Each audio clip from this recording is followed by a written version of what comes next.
Thanks for dropping me off, Luis. It's the least I can do for making you work here. Besides, it's on my way back to work. I made you a sandwich. I'm sure they'll give you a meal break later. Yeah, probably around midnight. My favorite cookies. Well, while you were getting dressed, I ran down to the bodega.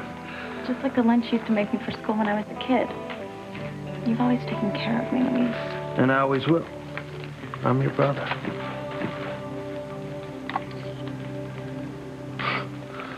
Julian Crane. Seems like the Cranes are everywhere in this town. That's because they own almost everything in it, including this cannery. I always dreamed I'd be spending Crane money. I just didn't think I would have to clean fish to get it. I'm sorry, Theresa. I know this is hard. What, you mean coming to work here or trying to get over Ethan? Both. But I promise you, you are going to marry a nice, normal guy. A guy's going to love you for who you are. A guy who's going to just be all your dreams. I mean, Ethan Crane. You would never be happy with Ethan Crane. Even if he was to lower his standards and marry outside of his class. I'm just sorry you had to learn that the hard way. Hey there, Luis. Chuck. This must be your sister. Theresa, this is Chuck. He's the cannery foreman. Hi. Now, don't worry about her, Luis. We'll take care of her. The first thing we're going to do, though, is cover up those clothes. Excuse me, but what job will I be doing? We start out all our new people cleaning fish that were caught today. Oh, well. Well, that's my girl. Hey, you'll be fine. Follow me, Theresa. I'll take you to your locker, then show you your fish cleaning station.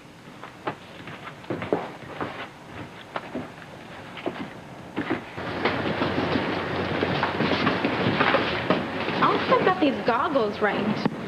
Little tight around the ears, dearie? Yeah, very. Yeah, well, that's the way they're supposed to fit, so I'm afraid you're going to have to get used to it. Alice, this is the new girl, Theresa. Oh, I figured. Welcome to Cannery Station number 9, or as I call it, Death Row. You get it? Row with the E. That's okay, dearie. You get a sense of humor when you're here for a while. It's the only way you can survive. It's okay, Chuck. You can leave. I'll take care of her. Whew. Stinks, don't it? I want to throw up. Well, there's a bucket over there, but you probably won't need it.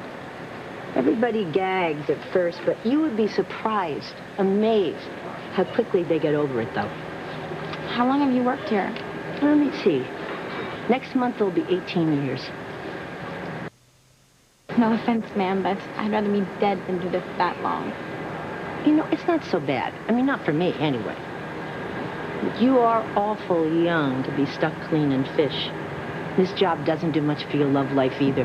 I mean, what with the smell you go home with and all? That's what I was afraid of. How do you get this fish smell off? Completely off? Well, lemon juice kind of takes the edge off, but that's about it.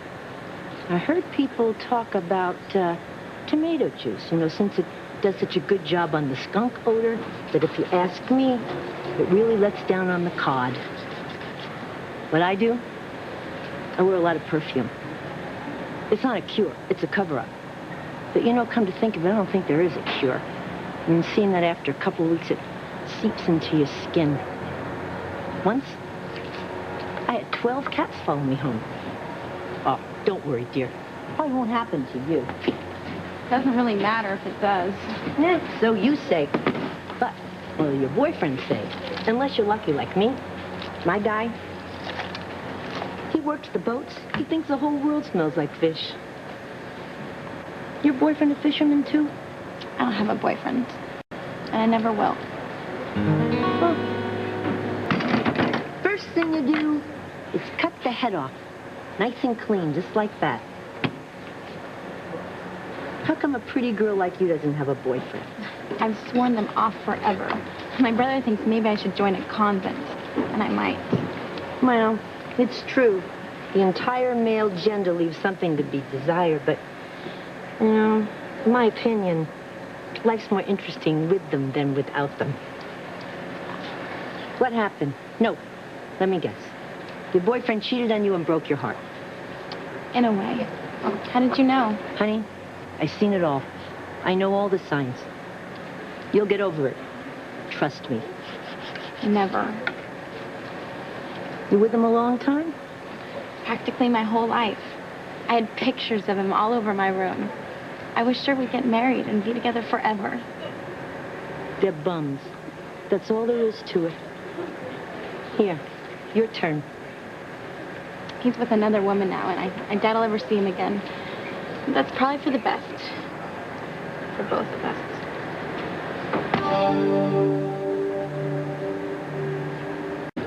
You're wrong if you think you're never going to see that guy again. Harmony's a small town, and Faye has a twisted sense of humor. But I can't run into Ethan. Well, I wish I could tell you otherwise, honey, but it's been my experience that you always bump into people that you never want to see again. It would hurt so much knowing I don't have a chance with him anymore. Besides, something awful always happens whenever I'm around him. No, there's no way I can ever meet him again. That's for sure. Theresa, it's break time. Come on, I'll show you around the rest of the floor. That's funny. I just realized this fish cannery is the best place in the world for me to be right now. What are you saying, honey? I told you how important it was for me to never run into Ethan. Yeah? Well, I'm safe here. This is the last place in the world he'd ever come to. Smells like dead mackerel. It must be getting near our station. The cannery's so big. How come you and I are the only ones who clean the fish? Just lucky, I guess. Any more questions? Yeah. What's in there? Fish heads and guts. They put all the waste in there, and then when it gets filled up, they take it out and they turn it into fertilizer. Ugh. As long as I don't have to look at it. Oh, and stay clear of that white button over there. That's the release button for the container. You don't want to get caught in that mess. Okay, tour's over. Time to get back to work. Now I'm going to show you the right way to clean a fish. Whoops. Oh, honey, be careful. It's got very slippery here. Okay, first thing you do, you got to make sure that your goggles are on tight. If you keep them loose, you'll be sorry the first time you get fish juice in your eye. You daydreaming about that boy again? My mother always says time heals all wounds. How long do you think it'll take me to get over losing Ethan? No, I don't know, honey. You got it pretty bad. It could take a while. It could be forever.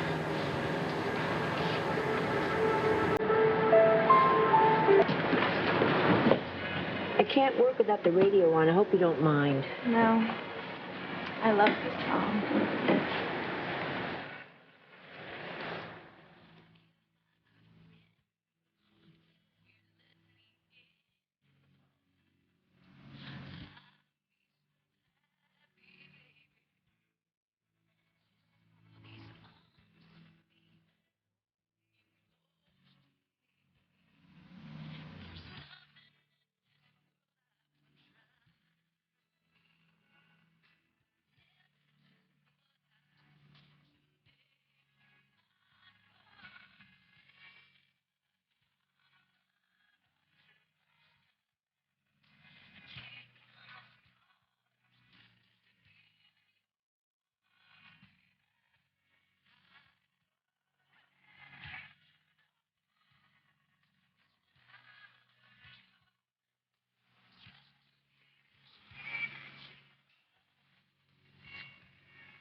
I could stare into your eyes forever, Theresa. You mean that, Ethan? To think I came so close to never meeting you. You'd be married by now. Would have been the biggest mistake of my life. You are the most beautiful and exciting woman I have ever met. You don't know how long I've waited to hear those words, Ethan. Really? And I have a few more. Will you marry me, Theresa? Theresa?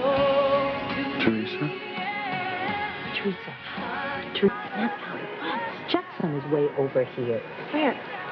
See him? He's behind us, and he's got a couple of people with him. He's probably giving a tour, and the way he's bowing and scraping, there's probably a couple of big shots. Why would anyone want to take a tour of a cannery? Beats me. What were you daydreaming about? That Ethan fellow? just some old fantasy I can't seem to shake out of my head. If only there was some pill I could take to make me forget about him. This is station number 9, where we clean the fish. Can you see all right, Ethan? Oh, yeah, I'm fine. How about you, Gwen?